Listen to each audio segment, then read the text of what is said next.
Dear viewers and dear students, मैं Kapil Sharma, physics faculty Pragya academy Gangapur city, एक बार फिर से कुछ अच्छे कंसेप्ट बेस्ड क्वेश्चंस के साथ आपके सामने हाजिर हूँ। बच्चों, इस बार के जो क्वेश्चंस हैं वो कुछ इस प्रकार हैं कि पहला क्वेश्चन कि एक सर्कुलर ट्यूब है। क्या है?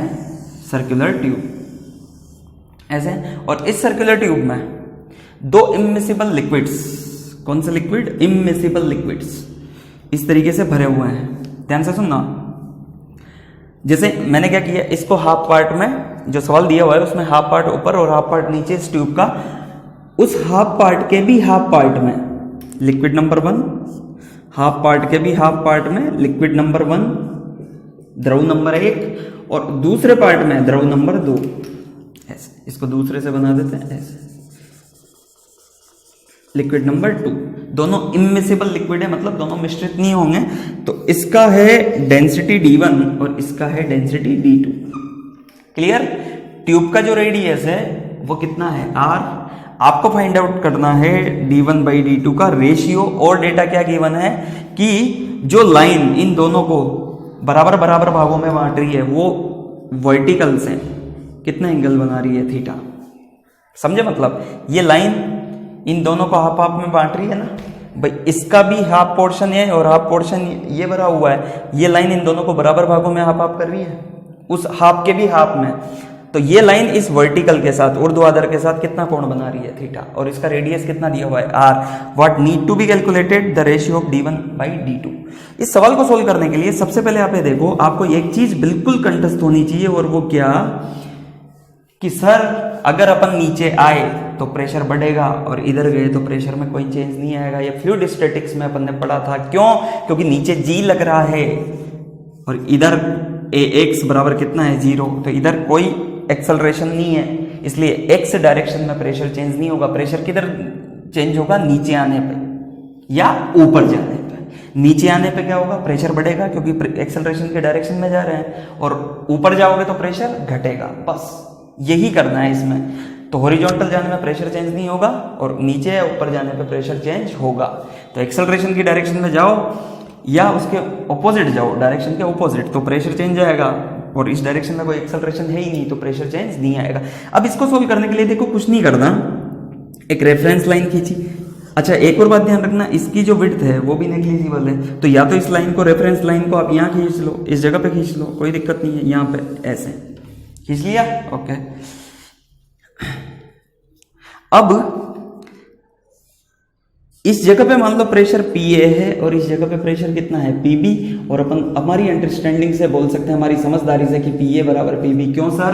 क्योंकि देखो यहां से यहां तक तो पूरी हवा भरी हुई है या फिर निर्वात है, तो यहां से यहां तक तो कोई प्रेशर ही नहीं है। और जो भी है, तो जो भी है, इस जगह पे यदि PA, इस जगह पे यदि PB है, तो PA बराबर PB होगा।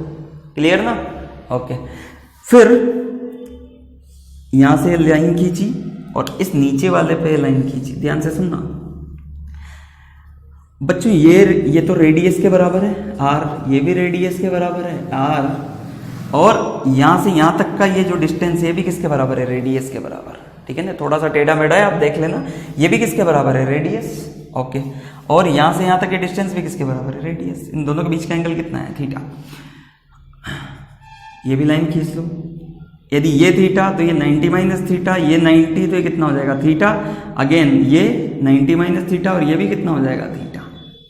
हमें ये पता होना चाहिए कि केवल सर हमें y एक्सिस पर जाने पर, ऊपर जाने पे या नीचे आने पे प्रेशर चेंज होगा, x पे कोई मतलब नहीं है। तो हमें केवल ये लेंथ मान ली कितनी?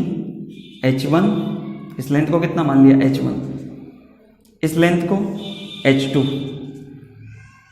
तो आप जब यहां से यहां पे गए, मान लो अलोंग द लिक्विड ही गए, मतलब इस ट्यूब के साथ साथ, लेकिन केवल यहां से यहां तक जाने पे तो प्रेशर चेंज होगा।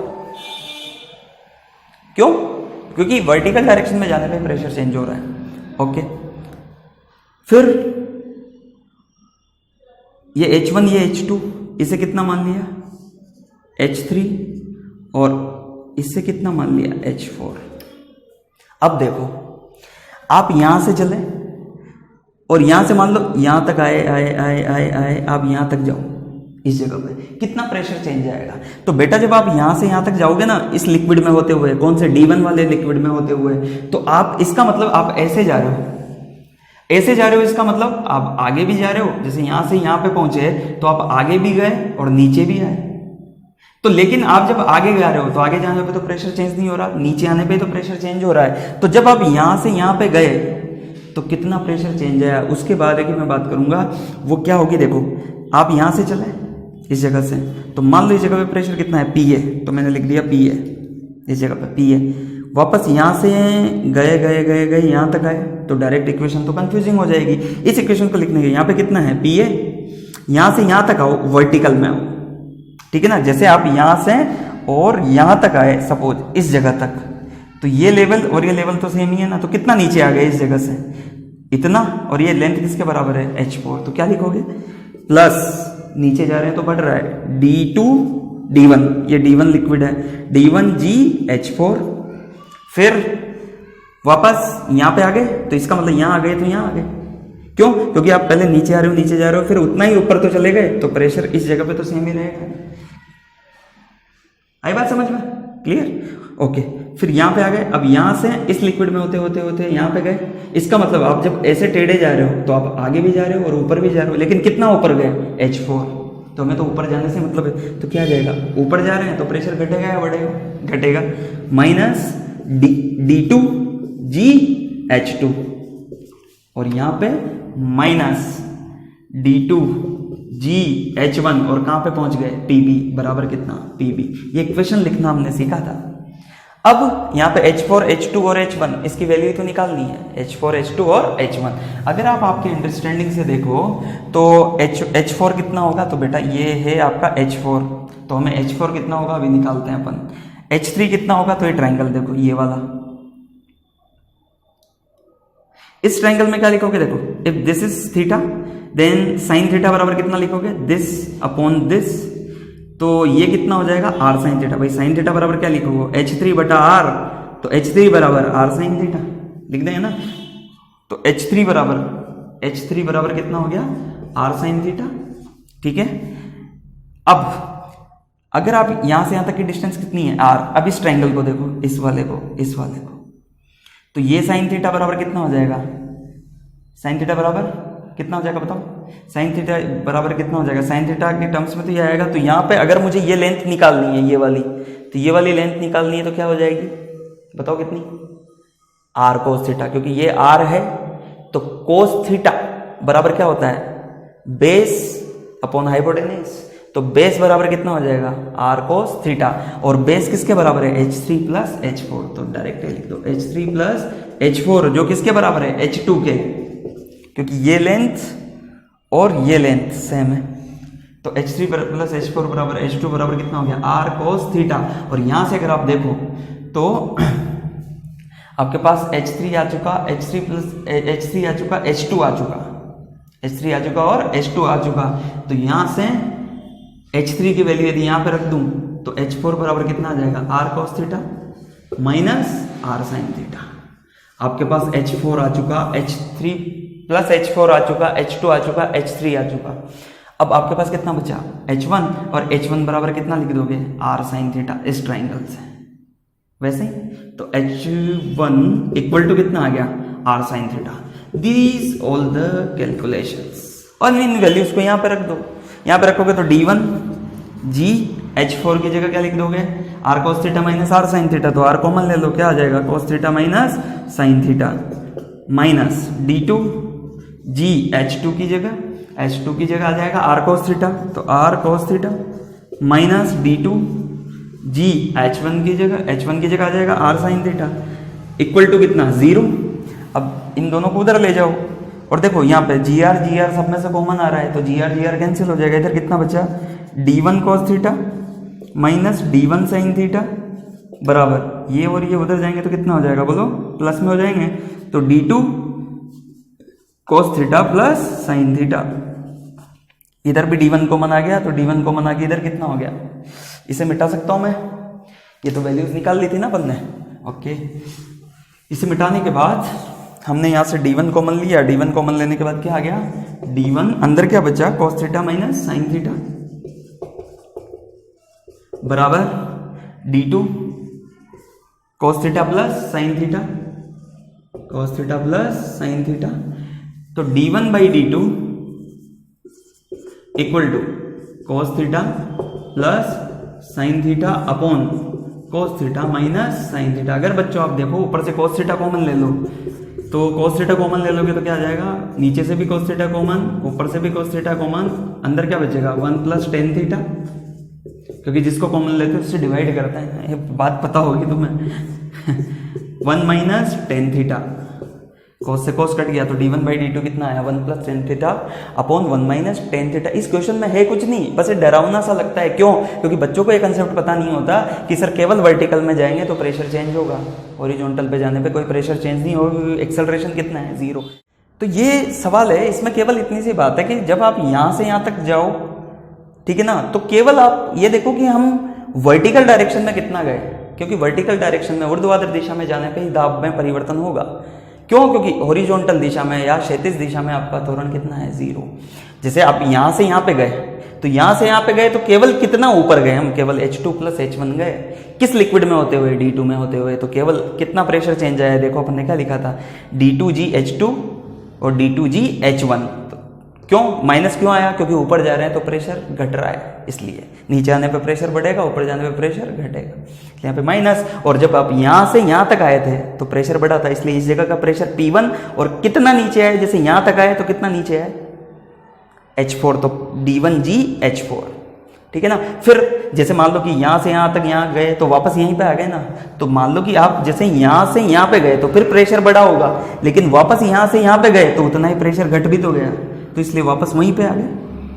क्लियर? तो इक्वेशन हमने नहीं लिखी क्योंकि हमारा इसी से काम चल गया, ठीक है। तो ये इसका सॉल्यूशन है। अगला सवाल जो था वो थ्योरेटिकल था। वो सवाल क्या था?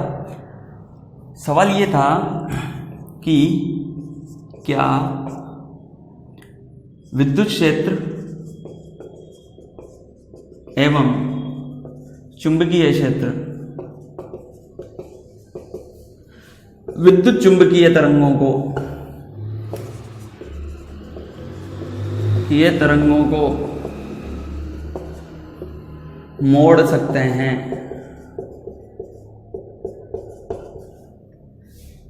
इंग्लिश में can electric and magnetic fields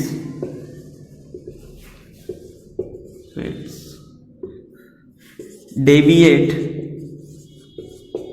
the electromagnetic waves. ठीक है, इसका आंसर है नो, नहीं।